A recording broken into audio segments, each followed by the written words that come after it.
আসসালামু আলাইকুম। আমাদের দাবার চ্যানেলে আপনাদেরকে সবাইকে স্বাগতম। আশা করি সবাই ভালো আছেন। যদি আমাদের এই দাবার ক্লাস আপনাদের কিংবা দাবার রেকর্ড যদি আপনাদের ভালো লাগে তাহলে এটিকে সাবস্ক্রাইব করুন, বেল ঘন্টাটি বাজান, আপনাদের ভালো লাগা মন্দ লাগা জানান।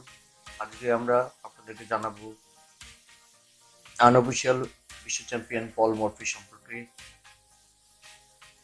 তিনি অত্যন্ত মেধাবী একজন মানুষ ছিলেন। তিনি ওকালতি পড়া শুরু করেছিলেন, যদিও অল্প বয়সে বাবা এবং চাচার খেলা দেখে উনি খেলাতে আগ্রহী হন এবং তার পরিবার থেকে তাকে খেলতে সাহায্য করা হয়। তিনি আমেরিকার নিউ অরলিন্সের একটি ধনাঢ্য বনেদি পরিবারের জন্মগ্রহণ করেন। তার বাবা চাচারা রবি বাসরীয় দাবা খেলতেন আশেপাশের গণ্যমান্য ব্যক্তিদের সঙ্গে, এবং সেখান থেকে উনি দেখে দেখে দাবা খেলতে শিখে ফেলেন। উনি এরকম একজন ধীশক্তি অধিকারী ছিলেন। তিনি ওকালতি পড়তে গিয়ে ওনার বয়সের আগেই ওকালতি পড়া শেষ করে ফেলেন, যে জন্য ওনাকে ওকালতি অল্প বয়সের জন্য ওকালতি দেওয়া হয় না, এবং সেই ফাঁকে উনি কিছু দাবা খেলেন এবং এই ওকালতি পড়ার আগের ফেজেও অর্থাৎ বালক বয়সেও উনি কিছু দাবা খেলেছিলেন। সেগুলোই এখন আমাদের সংগ্রহশালায় রয়েছে। আহ, উনি আমেরিকায় খুব ভালো খেলতেন। ইউরোপিয়ানরা তাকে খুব একটি ইয়ে করতো না, সেজন্য উনি ইউরোপে যান এবং ইউরোপের অনেক মাস্টারদের সঙ্গে খেলেন এবং সেই রেজাল্টগুলি অত্যন্ত ভালো। উনি ইউরোপে গিয়ে অসুস্থ হয়ে পড়েন, যে কারণে স্বাস্থ্যগত কারণে উনি আহ, কিছু খেলা খেলেননি কিংবা খেলতে পারেননি, যেটি আমরা বলি না কেন। উনি সবশেষ ইউরোপ থেকে ফেরত আসেন এবং আবার ওনার ওকালতি পেশায় যখন উনি নিয়োজিত হন, তার মধ্যে ওনাকে আনঅফিসিয়াল বিশ্ব চ্যাম্পিয়ন ঘোষণা করা হয় 1862 সালে। এই ওনার এমন মানে ধীশক্তি ছিল যে উনি আইনের পুরো বই মুখস্থ রাখতে পারতেন, এবং এটি খুব সাদামাটা ব্যাপার নয়। ওনার খেলা ছিল সবসময় খুব ধারালো খেলা খেলতেন উনি, এটি ওনার খেলার স্টাইল, এবং সেই স্টাইল থেকে উনি কখনোই বিচ্যুত হতেন না। আমরা আজকে ওনার একটি বিখ্যাত খেলা দেখব, যেটিকে অপেরা হাউস গেম বলা হয়ে থাকে। এটি ফ্রান্সের ডিউক, এবং ওনারা দুজন খেলেন, একজন ডিউক অন্য আরেকজন জমিদার গোছের প্লেয়ারদের সঙ্গে ওনার এই খেলাটি হয়ে থাকে, এবং এটিকে অপেরা হাউস খেলা বললে প্রায় সবাই চেনে। আমরা দাবার বেসিক যখন শিখি তখন এই খেলাটি অনেকভাবে দেখানো হয়। আসলে খেলাটা শুরু করি। E4, E5, খুব খুব যুক্তিভাবে দুজন সেন্টার দখল করলেন।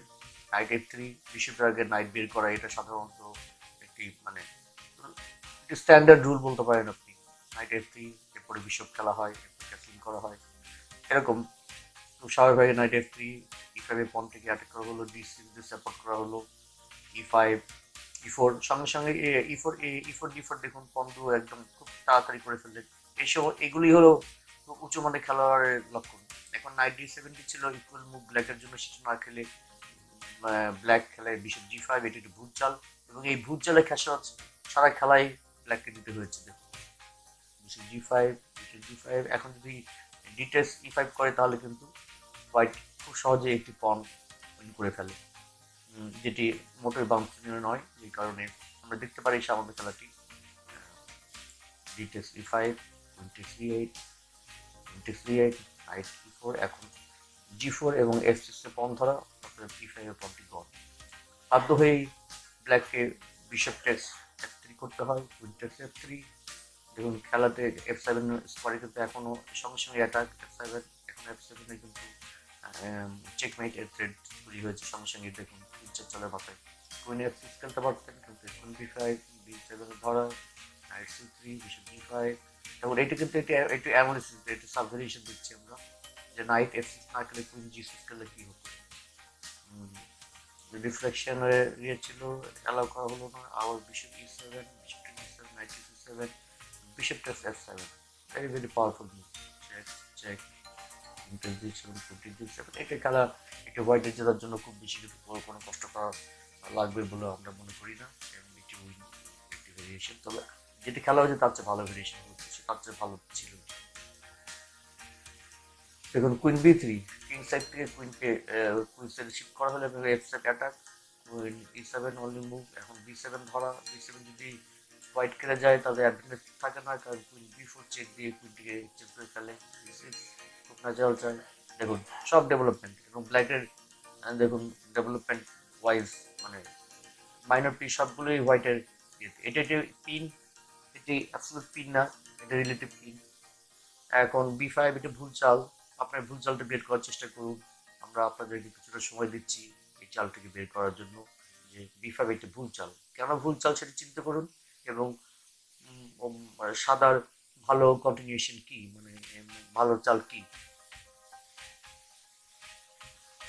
দেখুন এখনো কিন্তু হোয়াইটের হোয়াইটের শুধু রুক দুটো অরিজিনাল স্কোয়ার রয়েছে, কিন্তু ব্ল্যাকের দুটো রুক, একটি বিশপ একটি নাইট অরিজিনাল স্কোয়ার রয়েছে।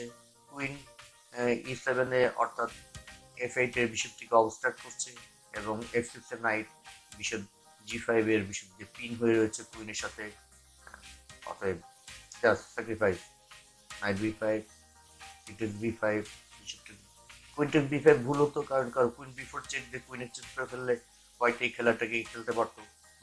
এখন যা খেলা হচ্ছে তার চেয়ে অনেক ভালো খেলা হতে পারতো, সেই সুযোগ মরফি কখনোই দেন না কাউকে। Bishop take B five check. এখন দেখুন ব্ল্যাকের নাইট বি ডি7 ছাড়া ভালো চাল নেই, বিকজ উনি একটি মাইনর পিস খেলায় আনতে পারছেন এবং চেকটাকে উনি মানে প্রতিহত করতে পারছেন। এছাড়া কিং ই8 খেললে হোয়াইট কুইন সেট ক্যাসেল করে আরেকটি রূপ খেলায় আনতে পারতেন, সেটিও আমরা দেখেছি, সেটিও খুব ভালো খেলা নয়, সেটি আপনারা যদি চান দেখে নিতে পারেন। নাইট ডি7।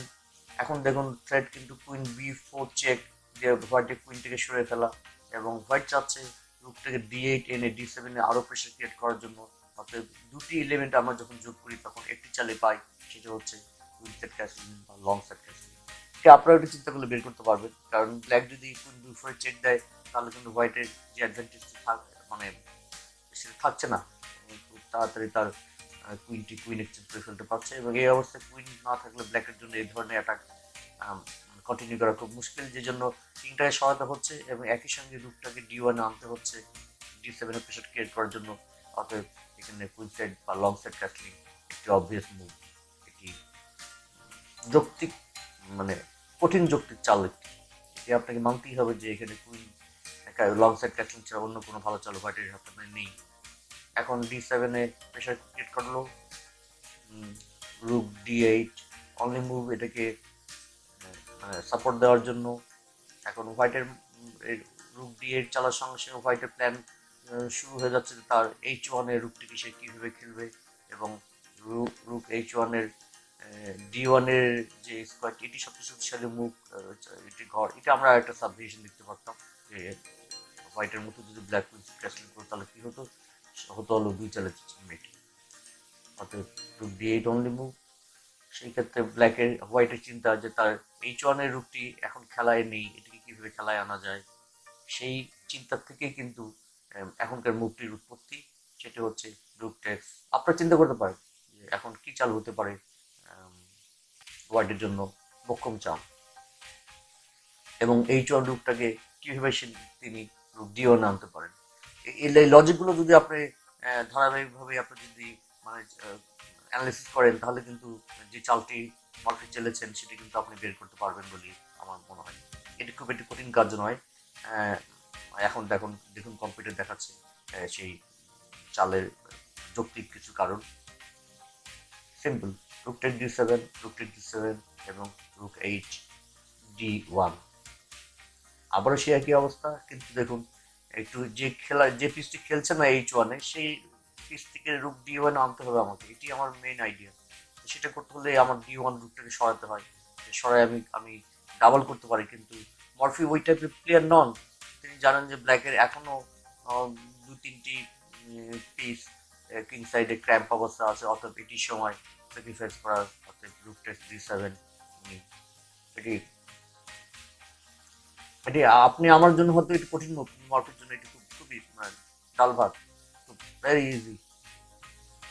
এরকম খেলা উনি ওনার জীবনে মেলা খেলেছেন। আপনারা আরও খেলা আমরা দেখাবো আশা করি আগামীতে। আপনারা মরফির আমরা হয়তো বেশ কিছু খেলা দেখাবো আপনাদেরকে। রুক D7, রুক HD1, দেখুন সবগুলো পিস কিন্তু মরফির খেলায় চলে এসেছে, যেখানে ব্ল্যাকের কোনো পিসি যৌক্তিকভাবে যদি বলেন কোনো পিসি কিন্তু খেলায় নেই, সবগুলো out of play. রুক HD1 D7 এর যে পিন আছে সেই পিনটিকে এখন কিন্তু এই D7 এর পিনটি কিন্তু এটি অ্যাবসলিউট পিন, বিকজ অফ পিছনে যে কিং এর সঙ্গে যদি কোনো যদি পিন থাকে তাহলে এটাকে আমরা অ্যাবসলিউট পিন বলি। আর যদি অন্যান্য পিসের সঙ্গে থাকে, যেমন ধরুন এখানে কুইনের সঙ্গে G5 আছে, এটাকে আমরা বলি রিলেটিভ পিন বলি। আর এর একটু আগে অবস্থায় যখন D8 ছিল তখন আমরা এটাকে বলতাম আপনার হলো ইনডিরেক্ট পিন। রুক D8 খুব সিম্পল আইডিয়া, D7 এ প্রেশার ক্রিয়েট করা, ব্ল্যাকের crime position, rook E8, rook queen E6, মানে কুইন এক্সচেঞ্জ করার একটি মানে সম্ভাবনা তৈরি করা, কিন্তু সেটি দেখেন মরফি কোনোভাবেই সেটিকে অ্যালাউ করছেন না। মানে কুইন টেক্স B3 কিংবা কুইন টেক্স B7 খেলেও কিন্তু মরফি এই খেলা জিততে পারতেন, কিন্তু মরফি স্টাইলে খেলেছেন, মানে শ্বাসরুদ্ধকর একটি অবস্থা। মরফিন যে খেলাটি খেলছেন এটি ব্ল্যাকের শ্বাস নেওয়ারও তেমন কোনো অবস্থা, এটি খেলতে পারতেন আপনি, এটি হয়তো আমি খেলে জিততে পারবো, কিন্তু মরফি এই ধরনের খেলার যেতে মরফি যেটি পছন্দ করেছেন সেটি খেলেছেন, সেটি খুব খুবই খুবই খুবই সাধারণ মনে হতে পারে, কিন্তু অসাধারণ চাল। বিশেষ করে চেক, নাইটের D7 অনলি মুভ। এখন দেখুন B8 চেক, নাইট B8 মারতে বাধ্য, আদারওয়াইজ চেক নেই, এবং নাইট টেক্স B8 করার সঙ্গে B8 চেকমেট, এবং খেলাটি এখানে শেষ হয়ে গেছে। দেখুন এখন দুই চালে চেকমেট। এটি আশা করি আপনারা খুব সহজেই বের করতে পারবেন। তবু আমরা খেলাটি শেষ পর্যন্ত দেখব। এটি একটি এলিমেন্টারি খেলা, সাধারণত আমরা যখন খেলা শেখাই শুরুর দিকে তখন এই খেলাগুলো আমরা প্রায়শই দেখিয়ে থাকি, কারণ এতে পিন, ডিফ্লেকশন, ক্লিয়ারেন্স, ইন্টারফারেন্স এই ধরনের খেলা যে উদাহরণ আমরা এই খেলার থেকে অনেক দেখাতে পারি, এবং আশা করি আমিও আপনাদেরকে এই চ্যানেলে দেখাবো এই রেফারেন্স হিসেবে। তখন আমরা এই খেলাগুলোকেই আপনাদেরকে দেখতে বলবো। অর্থাৎ এখন যদি আপনারা এই খেলাগুলো একটু মন দিয়ে দেখেন আগামী ভিডিওগুলো দেখতে, এবং সেখান থেকে আপনাদের মানে সুবিধা হবে pin, relative pin, absolute pin, indirect pin, interference, clearance, এই সমস্ত যে দাবার টেকনিক্যাল টার্ম বা টুল যেটাই বলি না কেন, এগুলি আমরা বোঝানোর জন্য এই খেলাগুলি আমরা বারবার আপনাদেরকে রেফারেন্স হিসেবে দেখাতে থাকবো। অতএব এগুলো যদি আপনারা একটু মনোযোগ দিয়ে দেখেন তাহলে আশা করি আপনাদের নিজেদের খেলায় এই টুলগুলো আপনারা ব্যবহার করতে পারবেন, এবং খুব অনায়াসে আপনার প্রতিপক্ষকে আপনি হারাতে পারবেন। আমরা এখন এই খেলাটি সামারাইজ করতে চাই, এবং আমরা দেখতে চাই যে কোন ফেজ এই খেলার অত্যন্ত গুরুত্বপূর্ণ ছিল, এবং পল মার্ফি সেগুলোকে কিভাবে তার দখলে নিয়েছেন। আসুন আমরা এখন এই খেলাটির হাইলাইটস দেখি।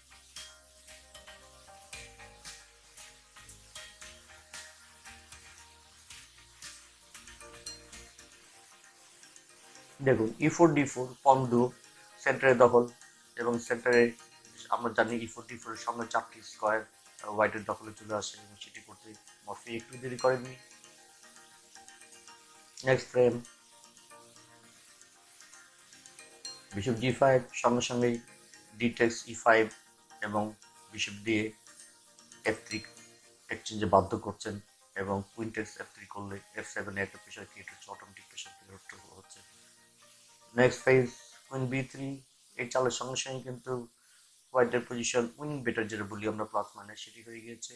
F7 এর অ্যাটাক এবং B7 এ এটা double attack, queen E7 only move, কিন্তু white queen B7 exchange allow না করে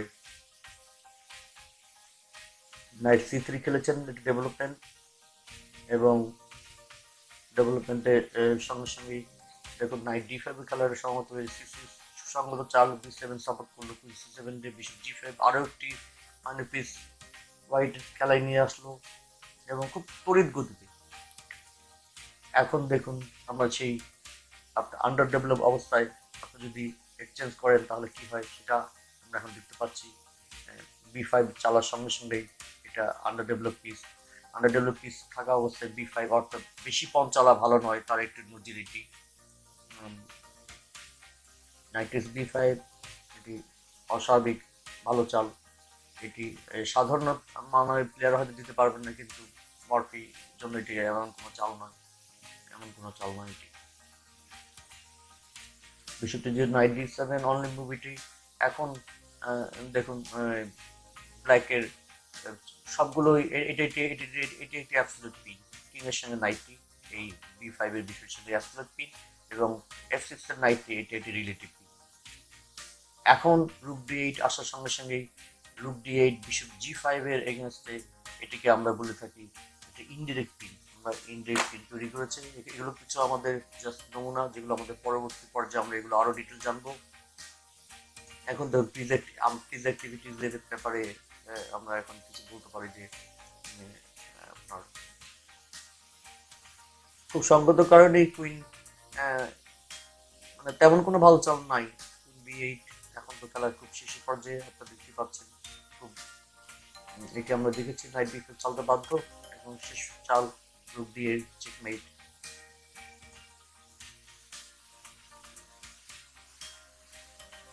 আসুন আমরা আমাদের এই খেলা শেষে একটি প্রবলেম আপনাদের জন্য রেখেছি। সেই প্রবলেমটি আপনারা মেশিনের সাহায্য ছাড়া সলভ করবেন বলে আশা করি। এটি 4 চালের মাপ, সাদা চালবে এবং 4 চালের খেলাটিকে উইন করবে। আশা করি আমাদের জানাবেন। আমাদের সঙ্গে থাকার জন্য আপনাদের অনেক ধন্যবাদ। আবার দেখা হবে। আল্লাহ হাফেজ।